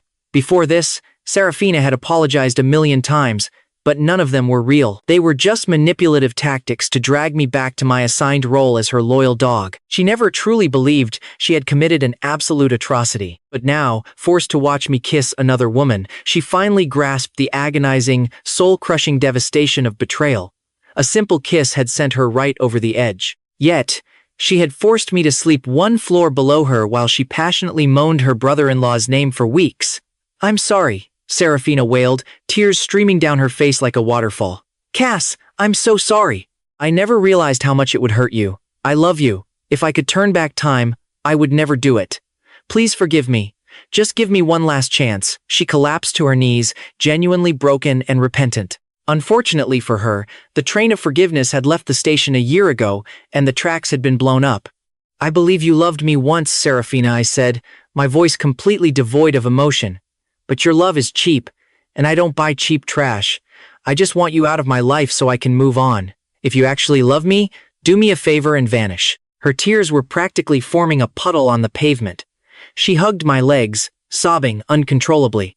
Cass, is there really no hope for us at all? Zero, I said bluntly. But Seraphina, stubborn to a terrifying fault, refused to let go. She looked up, her red, puffy eyes shifting toward Elara. It looked like she was swallowing broken glass, but she forced the words out. Then, what if I agree to your condition? I froze. Every muscle in my body locked up. I stared at her, genuinely shocked. What did you just say? I said. What if I agree? She repeated. I agree to let you have a baby with another woman, she gritted out, trembling violently. Cass, I love you. You are the only man I've ever loved. I can't survive without you. If this is the only sliver of a chance to stay by your side, I'll take it. I was completely floored. I had drastically underestimated the depths of her psychotic obsession. She actually agreed to the most insane, degrading demand imaginable. This put me in a highly awkward position. I only made that demand to disgust her into leaving. I didn't actually want to make a baby, and I had only paid Elara for a kissing cameo. Surrogacy was definitely not in her contract. But Seraphina hadn't been scared off. She called my bluff. Seraphina, you don't actually think I was bluffing, do you? I said, quickly adjusting my mask. I am dead serious. If you agree, I am going to breed with another woman. I am going to bring her to my bed and have sex with her repeatedly. Right in front of you. And when the kid is born, I'm going to be a doting father. Not only will you be crowned the biggest cuckold in history, but you'll also be paying child support for my illegitimate kid." Hearing my graphic description, Seraphina looked like she was actively dying, but even drowning in agony, she refused to let go of my legs. "I know," she sobbed. "Cass, I can't leave you. Watching you with someone else feels worse than being stabbed to death, but losing you is worse. I deserve this. This is my karma. However you want to torture me, I accept it. As long as you don't leave me, I will endure every punishment you give me." Things had officially spiraled way out of my control. I had two options. Option A. Era's sports car had a high-def dashcam. It had caught Seraphina lunging, pushing Era, and physically clinging to my legs. That was physical contact. That was harassment. I could take that footage straight to the precinct. Trigger strike 2, and the cops would slap an ankle monitor on her faster than she could blink. She'd be legally banned from my radius under threat of federal prison. Problem solved instantly, but for some dark, twisted reason, having the nuke codes right in my hands, I suddenly didn't want to press the button. Love and hate are two sides of the same coin. The deeper you love, the darker the hate when it goes sour. I had been ready to literally die for this woman. And she tossed me aside for my own brother. How could I just call the cops and let her walk away with a slap on the wrist? I looked calm on the outside. But inside, I was a boiling cauldron of pure, unadulterated hatred. This was the woman who took every ounce of bravery and passion I had and flushed it straight down the toilet. In that exact moment, years of suffocating rage finally mutated into something truly wicked. Calling the cops? No way. That was letting her off way too easy. For years, I had just swallowed my pride. My own brother framed me. I took it. My mother screamed abuse at me. I took it. My father beat me. I took it. My in-laws treated me like a worthless stray dog. I took that, too. I had choked down so much toxic waste that my very soul was radioactive. I was completely done being the bigger person. I wanted to watch the world burn, and I was going to start by lighting a match under Seraphina. "You said it yourself, Seraphina," I whispered, flashing a dark, dangerous smirk. "So, let's start today. Come to my apartment tonight. You get to watch me and my new girl seal the deal. Oh, and I'll be patting you down at the door. No phones, no cameras." Seraphina's face twitched violently, but she ultimately bowed her head in total submission. This was her one and only lifeline to keep me in her life, and she took it. And just like that, the revenge tour officially kicked off. I turned to Ara and spoke in fluent Zephyrian. "Miss Ara, are you actually comfortable sleeping with me? If not, our contract ends right here. I'll still pay you." Ara blinked, then smiled gently and replied in perfect Chinese. "I speak Chinese, you know. Mr. Sterling, we just met, and it's really none of my business, but let me give you some advice. Don't use someone else's trash behavior to punish yourself. Your ex-wife is a shameless cheater, but you don't have to force yourself to sleep with a random woman just to spite her. You're treating your own body like a weapon. It's just not worth it." I couldn't help but chuckle. Who says it's a punishment? Am I not allowed to enjoy the company of a stunning supermodel? Look, I used to be a really traditional guy. I wanted that fairy tale, one true love for a lifetime garbage. My smile turned bitter. I sighed and shook my head. But reality hit me in the face with a baseball bat. My wife cheated on me. Even if I somehow moved past it, the dream of a pure, loyal love is completely dead. She killed it. So why the hell am I still guarding my chastity like a monk? It's pointless. Since love is an absolute scam, I might as well enjoy lust. Physical pleasure is still pleasure, right? People always say that revenge cheating is pointless and only dirties your own soul. But why does sex have to be dirty? Why couldn't my revenge also be a luxurious, hedonistic vacation for myself? Sure, my main goal was to mentally torture Seraphina, but I absolutely wanted to have a good time, too. So, I have extremely high standards for my bed partners, I continued, flashing a charming smile. They have to be drop-dead gorgeous with a killer body. Do any of your supermodel friends offer exclusive private arrangements? I will pay top dollar. Hearing this, Ara looked genuinely conflicted. There were definitely models in her circle who did the whole yacht girl thing, but she really didn't want to introduce them to me. Why? Because, well, I was exactly her type. She actually really wanted to hook up with me herself, but she was a hopeless romantic. She wanted the whole package, the dates, the hand-holding, the romance, not just a transactional hookup. But after debating internally for 10 seconds, Ara decided to bite the bullet. If she didn't jump on this right now, she was going to have to watch her crush sleep with one of her co-workers. Sir. Ara blushed furiously, her eyes dropping to the floor. You don't need to hire anyone else. I can provide that service. I blinked, completely thrown off. Wait, you do that kind of work?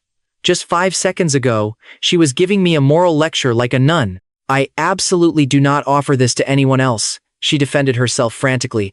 But you're really handsome, so I'm making a one-time exception. I burst out laughing. You've got a sweet mouth. You must be great at flirting with guys. No, no, no. Ara waved her hands frantically. I don't flirt with just anyone. I only flirt with the guy I like. Her face was practically a tomato at this point. It was cute, but unfortunately, I didn't believe a single word of it. My ex-wife used to say the exact same sweet things while straddling another man. I was a deeply damaged guy. Unlike normal people who get dumped, cry into a pint of ice cream, and download Tinder a week later, I was like a traumatized turtle. I had cautiously poked my head out, got it totally smashed with a hammer, and was now retreating into my shell permanently. The trauma Seraphina inflicted was catastrophic, and it wasn't healing anytime soon. Honestly, I assumed I was just permanently broken. That's exactly why I wanted purely transactional pleasure. I just didn't believe in love anymore. In my eyes, sex and love were now entirely divorced. They didn't have to exist in the same room. Night fell. Carrying a heart heavier than a lead vault, Seraphina slowly pushed open the door to my bedroom. Inside, Ara and I had already showered and were more than ready to kick off the festivities. Ara was actually incredibly nervous. This was her very first time, and doing it for the first time with a live audience? The adrenaline was completely off the charts, but she forced herself to play it cool. Her rival was right there in the room. She couldn't show a single ounce of weakness. Go search her, I ordered casually. Make sure she's not packing a phone or a wire. Ara obediently trotted over and gave Seraphina a thorough pat-down. Seraphina only had her phone, which Ara promptly confiscated. With the recording risk neutralized, the main event finally began. I stepped forward and confidently captured Ara's soft pink lips. Her face flushed a deep crimson, but she threw her arms around my neck and enthusiastically kissed back. Things escalated fast. The air in the room grew instantly heavy and intensely heated. For Seraphina, standing frozen in the corner, this was a fate far worse than a firing squad. So, this is what it felt like to watch the love of your life freely give themselves to someone else. It was absolutely excruciating. Seraphina felt like someone was taking a rusty, serrated knife and slowly, methodically carving out her beating heart. We hadn't even gotten to the heavy lifting yet, and she was already breaking down. She wanted to scream stop, so badly she was practically choking on it. But she knew if she uttered a single word, I would kick her out and she'd lose me forever. And so, for the entire night, she stood trapped in her own personal hell, torn between the agony of my betrayal and the sheer terror of losing me entirely. This psychological torture chamber stayed in session until dawn. Ah, the glorious resilience of youth. After an entire night of intense cardio, Ara was still buzzing with infectious energy. Cass, one more time, she whined, clinging to me like a koala. Please, just one last time. She was like a kid who had just discovered sugar. She was completely addicted. I chuckled and happily obliged. Over the next few weeks, Ara and I put that bed's warranty to the ultimate test. We explored every angle, every technique, and even brought in some highly creative props. Maybe it was her Western upbringing, but she was wildly open-minded. There was absolutely no kink too taboo, no idea too wild for her to try. And man, was she incredibly clingy. During the day, she draped herself over me like a very expensive, gorgeous blanket. Whenever Seraphina was watching, Ara would make silly faces at her, stick her tongue out, and proudly mark her territory. She was actually ridiculously fun to be around. I was out there living my absolute best hedonistic life. But for Seraphina, every waking second was a slow-motion execution. She was finally, viscerally experiencing the exact same soul-crushing agony I had lived through. She finally understood that her past actions weren't just wrong, they were purely diabolical. She began to deeply reflect on her sins, and the more she reflected, the more she realized she had acted like a complete and utter sociopath. Technically, me sleeping with Ara wasn't even cheating. I was legally divorced. I was a totally free agent.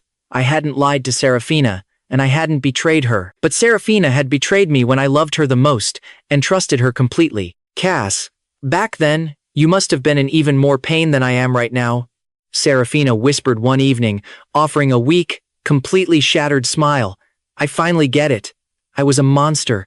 I'm so sorry. I didn't say a single word. I just quietly kept eating my dinner. But Seraphina almost wished I would scream at her, or maybe even slap her again. It would have made her feel so much less guilty. Cass, let me make it up to you. Please, she begged. As she spoke, she unzipped her designer briefcase and pulled out a stack of legally binding documents thicker than a phone book. These are the deeds and transfer papers for every single asset under my name. I'm giving absolutely everything to you. I paused midway through chewing my steak. I lazily lifted my eyes to look at her. Giving everything to me? What the hell? You're not funding your dear brother-in-law's lavish lifestyle anymore? I mocked with a cold, piercing sneer. Remember when she miscarried Thorne's baby? She told me she was going to give Thorne the entire Vance family fortune and forced me to live in utter poverty with her just to prove we were done with him. Now she wanted to hand me her entire empire? Cass, please don't mock me anymore. Seraphina pleaded miserably. I know how twisted I was. We were husband and wife. Every major decision should have been made together. Yes, my sister saved my life, but I had absolutely no right to take our joint assets and give them to Thorne without your consent. Besides, my sister left an estate, and my parents are loaded. Thorne will be perfectly fine financially. You are my husband. My wealth belongs entirely to you. That's how a real marriage actually works. It was a truly beautiful speech. Unfortunately, her grand enlightenment arrived about a year too late. My heart was dead and cremated. No matter how sincere her apologies were, no matter how desperately she tried to buy my forgiveness, the vault was permanently locked. After enduring my revenge for a while, Seraphina made two massive decisions. Decision 1, transfer 100% of her net worth to me, whether I wanted the cash or not. She was desperately shoving it into my accounts. It was her blood money for atonement. Decision 2, fly back home immediately, confront Thorne, and permanently get rid of the bastard child she had birthed with him. Having been thoroughly traumatized, Seraphina now viewed her so-called noble surrogacy as the psychotic mistake it truly was. She couldn't let Thorne keep raising the physical manifestation of her betrayal. More importantly, my cold, impenetrable demeanor made her realize a terrifying truth. If I ever found out that she successfully gave birth to Thorne's baby while I was gone, I would evaporate from her life instantly. I would never look back. This child was a ticking time bomb. It had to go. So, she fabricated an excuse and secretly flew back to her home country. Sarah, you're back! Thorne greeted her with gross enthusiasm. He craned his neck, looking behind her, pretending to search for me. Why are you alone? Didn't Cass come back with you? Deep down, he was thrilled. He assumed Seraphina had finally dumped my boring ass and came back to be his full-time bed warmer. But Seraphina's next words dropped like an anvil on his delusions. Thorne, I'm sorry, she said, her voice dark and heavy. Cass refused to come back with me. He hasn't forgiven me, but I am not giving up. I am working every single day to win him back. And he finally gave me a tiny sliver of a chance. Oh, really? Well, that's great news, Thorne lied, his face twitching. But why are you apologizing to me? Seraphina looked at him with a gaze as cold as the grave. Thorne, I barely managed to secure this one chance with Cass. I cannot afford to lose, so I'm sorry, but we cannot keep this child. I have to send him away. By this point, their forbidden love child was nearly a year old. Thorne had been playing dad for a whole year. Hearing that she wanted to toss the kid in the trash, he completely panicked. He grabbed the toddler and tried to make a run for it, but Seraphina's muscle-bound goons instantly blocked the exits. Sarah, have you lost your damn mind? Thorne screamed. This is your own flesh and blood. He is almost a year old. He is learning to crawl. You can't just throw him away like garbage. He is our baby. Seraphina's expression remained utterly ruthless as she advanced on him. I'm sorry, Thorne. If I let you keep this kid, Cass and I will never have a future. For the sake of my marriage, you are just going to have to suffer. She didn't even blink. She snapped her fingers at her goons. Grab him. Take the baby. No. Thorne was genuinely terrified now. He clutched the baby and tried to scramble out a window, screaming like an absolute lunatic. Mom, Dad, help me. Sarah has gone psycho. But Seraphina was a tactical genius. Anticipating interference, she had already tricked her parents into taking a luxury cruise. The mansion was completely isolated. Thorne had zero backup. "Help! Someone help me! She is stealing my baby!" Thorne shrieked into the void. It was utterly useless. The goons easily overpowered him, pinned him to the marble floor, and snatched the wailing infant from his arms. "Sarah, please!" Thorne bawled hysterically. "He is your son. Your actual son. You can't be this evil." His desperate tears met the icy wall of Seraphina's newly reconstructed morality. "You are my brother-in-law. You have absolutely no right to raise my child," she stated coldly. "Only Caspian has the right to raise my children." In that moment, Thorne's heart shattered into a million jagged pieces. "Seraphina, you are a monster." Pushed to the absolute brink of despair, Thorne suddenly started laughing maniacally. "Ha ha. You stupid bitch. Do you honestly think doing this will make Caspian forgive you? Keep dreaming. I am his own brother. I know him better than anyone," he cackled. "He will never forgive you. He is the most ruthless person alive when crossed. The exact second you betrayed him, you signed your own death warrant. Everything you are doing is completely pointless. Do you hear me? You are wasting your time." Seraphina ignored him. Years ago, when we first started dating, I had actually warned her. "Seraphina, if you ever fall out of love with me, just tell me. I won't cling to you. I will let you go with dignity. But you must never lie to me. And you must never betray me. Because I hold grudges like nobody else. If you betray me, I will literally never forgive you for as long as I live." At the time, Seraphina thought I was just being an edgy, dramatic boyfriend. Now, she knew it was a legally binding contract written in stone. Once betrayed, I was a brick wall. But Seraphina reasoned with herself. She had paid her dues. She had stood there like a martyr, watching me sleep with a supermodel for 3 straight months. No woman on earth could endure that kind of humiliation. She had suffered the ultimate punishment. Therefore, the ledger was balanced. I had to forgive her. I didn't have a choice. If I didn't forgive her, then what was the point of all that trauma she had endured? Under her merciless command, the goons hauled the baby away to parts unknown. Thorne was left pinned to the floor, watching his child disappear into the distance until the door slammed shut. "Seraphina, karma will get you," Thorne cursed, his eyes rolling back in his head. "You will burn in hell." And with that epic curse, he passed out cold on the floor. Funnily enough, his curse was highly accurate. That very night, having disposed of her dirty secret, Seraphina hopped on a plane straight back to Zephyria. She even brought along the custom engagement ring she had designed for me years ago. She was planning to propose to me all over again. Thorne's bastard was gone. The slate was clean. It was time for our beautiful reboot. "Cass, you have tortured me for 3 months. Surely, your anger has run its course by now." Seraphina pulled out the dazzling diamond ring and dropped to one knee right in my living room. "I fully comprehend the magnitude of my sins. Please, let's end this nightmare. Let's start over, okay?" She looked up at me with shiny, hopeful eyes. "I admit, in our first marriage, I failed you. I was horrible, but I have learned my lesson. Please, trust me. The woman kneeling before you is not the monster who hurt you. I have evolved. From today onwards, I will be the perfect wife. I will love you, protect you, and stand behind you against the world. I know Elara hasn't gotten pregnant yet, but please, can we just call off the punishment now? Cass, please forgive me." She was literally scraping the bottom of the barrel, begging with zero dignity left. I looked down at her pathetic, kneeling form, and I smiled a devastatingly beautiful, genuinely happy smile. "Seraphina, do you want to know a fun little secret?" I asked, my voice light and breezy. "Do you want to know why I have been railing Elara every single night for 3 months, yet her belly is flatter than a pancake?" Seraphina froze. Honestly, she had been a bit suspicious too. Given the sheer volume and intensity of the bedroom acrobatics I performed with Elara, the girl should have been expecting triplets by now. Why hadn't there been a single positive test? Before her brain could process the math, I gleefully dropped the punchline. "Because I have been feeding Elara birth control pills every single morning." Seraphina's brain completely short-circuited. "Cass, what are you talking about?" "Ha ha. Seraphina, are you really this dense?" I looked at her, my eyes swimming with the pure, intoxicating high of absolute revenge. "I was playing you. Forgive you? In your dreams? I wouldn't forgive you if you were the last woman on a dying earth. I only demanded that you watch me sleep with another woman because I wanted to mentally destroy you. There was never going to be a baby." Seraphina's eyes bulged out of her skull. She stared at me like I had grown horns. How? How could you do this? She stammered, her whole body shaking.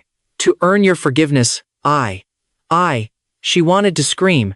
To earn your forgiveness, I personally ordered my goons to throw my own infant son into the void. I didn't even let them tell me where they dumped him.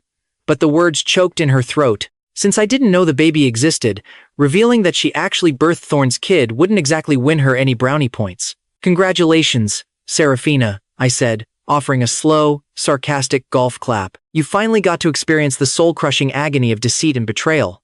Now, we are officially even. As I spoke, I calmly pulled out my phone and dialed the Zephyrien police again. The ultimate finisher. Torture her until she breaks, and then violently kick her out of my universe forever.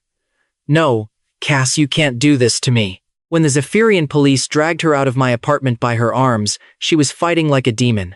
I love you, she screamed until her vocal cords shredded. I did everything you asked. How can you be so cruel? I stood there and watched you screw another woman. I swallowed every ounce of pride. You promised. You can't back out now. Her shrieks echoed down the hallway, but it changed nothing. The cops forcefully hauled her into the elevator. Because this was her second harassment offense, and I had the security footage to back it up, the Zephyrien justice system did not play nice. Seraphina was slapped with a 30-day administrative detention in a foreign jail. Upon release, she was forcefully fitted with an unremovable electronic ankle monitor.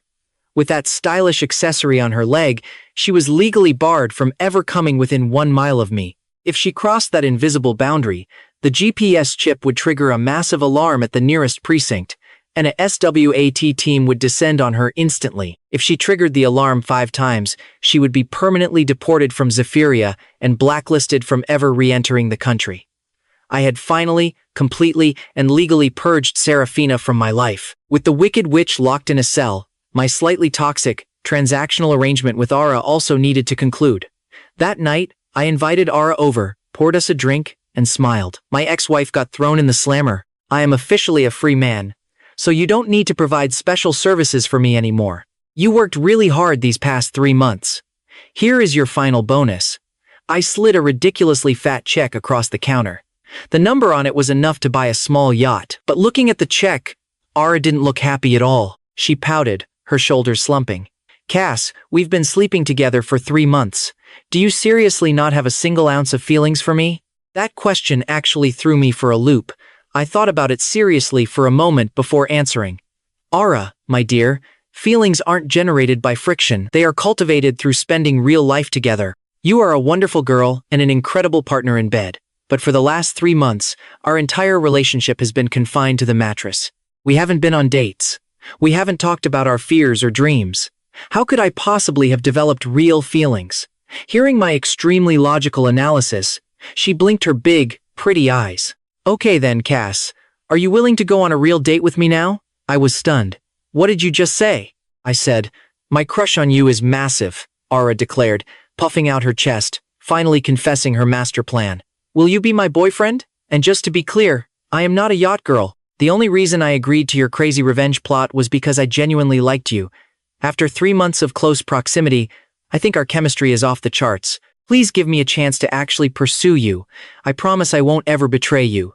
Faced with a supermodel's aggressive, heartfelt confession, I just let out a tired sigh. Ara, thank you for liking me, I said gently. But Seraphina's betrayal broke something fundamental inside me.